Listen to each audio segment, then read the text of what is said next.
পলাশের খুব ইচ্ছে করছিল রেশমিকে নিজের বুকের কাছে টেনে নিয়ে বলে, কেন এত কষ্ট পাচ্ছ তুমি? এখানে আমরা সবাই তোমাকে ভালোবাসায় বেঁধে রাখবো। একটাই তো জীবন, সেটাকে উপভোগ করো চোখের জলে অথবা অকারণ গম্ভীর মুখে থেকে সময় নষ্ট করার কোনো মানে হয় না। কিন্তু পলাশের হাতটা কিছুতেই রেশমির দিকে 1 ইঞ্চিও এগোতে পারল না। মুখ দিয়ে একটা শব্দও তার বেরোলো না। রেশমি নিজেই তার হাত দিয়ে চোখের জল মুছল। পলাশ সেটা দেখতে দেখতে বলল, বিয়েতে যে তোমার মত ছিল না সেটা কিন্তু আমি বেশ বুঝতে পারছি। কি করে বুঝলেন? এটা বোঝা তো খুব সহজ, কারণ তুমি পড়াশোনা করতে ভালোবাসো। নিশ্চয়ই বিএ পাশ করার পর তোমার আরও পড়ার ইচ্ছে ছিল। হ্যাঁ, কিন্তু এমএ পাশ করার পর চাকরি করে নিজের পায়ে দাঁড়ানোর পরেও আমার বিয়ে করার কোনো ইচ্ছে ছিল না। একা থাকতে চেয়েছিলে তুমি। বন্ধুহীন পৃথিবীতে একা বেঁচে থাকতে ভালো লাগতো তোমার? একা থাকতে যাব কেন? দাদা বৌদি, ভাইপো ভাইজি তারা তো আছেই, কিন্তু স্বামীর মতো বন্ধু কেউ হতে পারে কি? মা বাবা পরিবার মানুষ জন্মসূত্রে পায়, বন্ধু করতে গেলে যোগ্যতা লাগে। আমার সেটা আছে কি না তাই তো জানি না। বন্ধুত্ব হতে সময় লাগে, স্বামী কখনো বন্ধু হতে পারে বলে আপনার মনে হয়? আর বিয়েটা হলো মেয়েদের জীবনে একটা খাঁচার মতো, কিছুতেই ডানা মেলে ওড়া যায় না, নিজের মতো করে বাঁচা যায় না। আপনি বুঝবেন না, কারণ আপনি পুরুষ মানুষ। ছেলেদের এসব সমস্যা নেই। বেশ বুঝেছ তুমি। ছেলেদের বুঝি পরিবারের ম্যাও সামলাতে হয় না? সব ঝক্কি বুঝি মেয়েদেরকেই পোহাতে হয়? হয়ই তো। মেয়েদের শরীর খারাপের কথা কে ভাবে? তাদের তো সংসারের কাজ থেকে একটি দিনের তরেও ছুটি নেই। জ্বর হলেও সে কথা চেপে রেখে সকলের মুখের কাছে খাবার ঠিকই ধরতে হয়। তারপরও কতটুকু সম্মান পায় মেয়েরা? মেয়েদের আজও কোনো সম্মান নেই? কি বলছো? মেয়েরা এখন চাকরি করছে, বেশিরভাগ মেয়েই তো নিজের উপার্জনে খায়। শুধু কি তাই, স্বামী রোজগারে অক্ষম হলে সংসারের হাল ধরে, কিন্তু তাতেও তো পুরুষের আত্মমর্যাদায় আঘাত লাগে। আমার মাস্তুতো দিদি কেয়া স্কুলে চাকরি করে। গত বছর পুজোর ছুটিতে আমি তার বাড়িতে গিয়ে 2 দিন ছিলাম। দুপুরে আমার পাশে শুয়ে কেয়া দিদি যখন ঘুমিয়ে পড়েছিল তখন আমি নিজের চোখে দেখেছি। কি দেখেছ? ঘুমিয়ে থাকার সময় কেয়া দিদির নাইটি বেশ উপরে উঠে গিয়েছিল। তখন কেয়া দিদির উরুতে আমি একটা পোড়া দাগ দেখেছি। আমি জানি ওটা সিগারেটের ছ্যাঁকার দাগ। হঠাৎ খুব জোরে একটা দমকা হাওয়া দিতেই বেশ খানিকটা বৃষ্টির জল উড়ে এলো ঘরের ভেতর। রেশমির বড় যা মহুয়া দরজায় ধাক্কা দিল ঠিক তখনই। কিরে, ঘুমোলি নাকি? দক্ষিণের জানলাটা বন্ধ করিস রেশমি, নইলে জলের ছাট এসে খাট আলমারি সব ভিজে যাবে। মহুয়া আবার দরজায় ধাক্কা দিল। চিৎকার করে এবার দেওরের নাম ধরে ডাকলো মহুয়া। পলাশ, এই পলাশ, শুনতে পাচ্ছ? রেশমি কাঠ হয়ে বসে রইল। পলাশ উঠে গিয়ে দরজা খুলল। হ্যাঁ বৌদি। তেমন জল এলে নিশ্চয়ই জানলা বন্ধ করব। আসলে ঠান্ডা হাওয়াটা বেশ লাগছে তো তাই। বিদ্যুৎ চমকাচ্ছে খুব, তুমি বরং টিভির প্লাগটা খুলে দিও। পলাশ দরজা বন্ধ করে মোবাইলে টাইম দেখল। রাত প্রায় 2টো। তারপর রেশমিকে বলল, অনেক রাত হয়ে গেছে, তুমি এবার ঘুমিয়ে পড়ো। হ্যাঁ, আমি ঘুমিয়ে পড়ব, কিন্তু আপনি এবার যান, নইলে উনি হয়তো আবার আপনাকে ডাকতে আসবেন। কে, বৌদি? হ্যাঁ, উনিও তো আপনার বন্ধু। কত সুন্দরী আপনার বৌদি, ফর্সা, কি মিষ্টি দেখতে, আর তেমনই বুদ্ধিমতী। পলাশের কেমন যেন সব গুলিয়ে যাচ্ছিল। বলল, কি করে বুঝলে? বাহ, বুঝবো না? সবাই যখন আমার রূপ নিয়ে খোঁটা দিচ্ছিল তখন দিদি কি সুন্দর করে আমাকে স্তোক বাক্যে ভোলানোর চেষ্টা করলো। বলল দিদিকেও শ্বশুরবাড়ির লোকেরা রূপের দোহাই দিয়ে কত অপমান করেছে। কাউকে সান্ত্বনা দেওয়াটা কি অন্যায় বলে তোমার মনে হয়? আমার মনে হওয়াতে কি যায় আসে বলুন?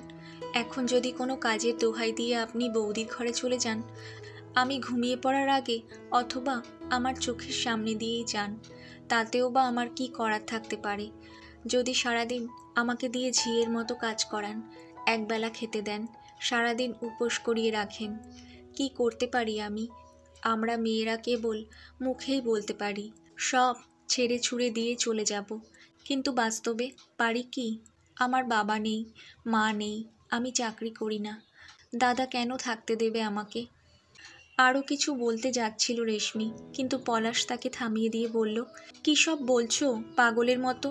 বৌদি আমার বড় দিদির মতো, তাকে নিয়ে কী সব যাতা বলে যাচ্ছ তুমি?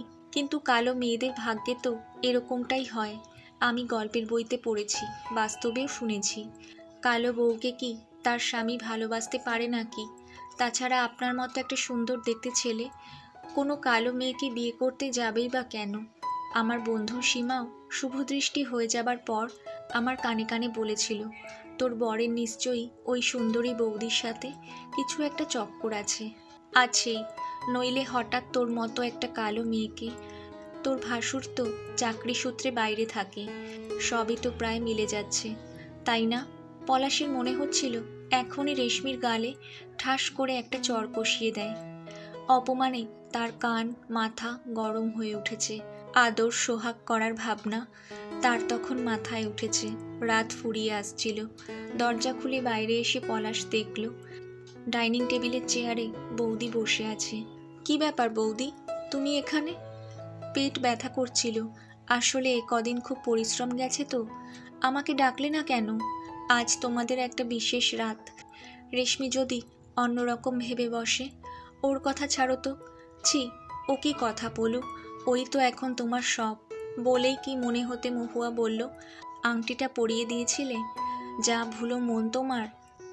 না মানে সে পরে হবে খন। পরে মানে এতক্ষণ তাহলে করছিলে কি?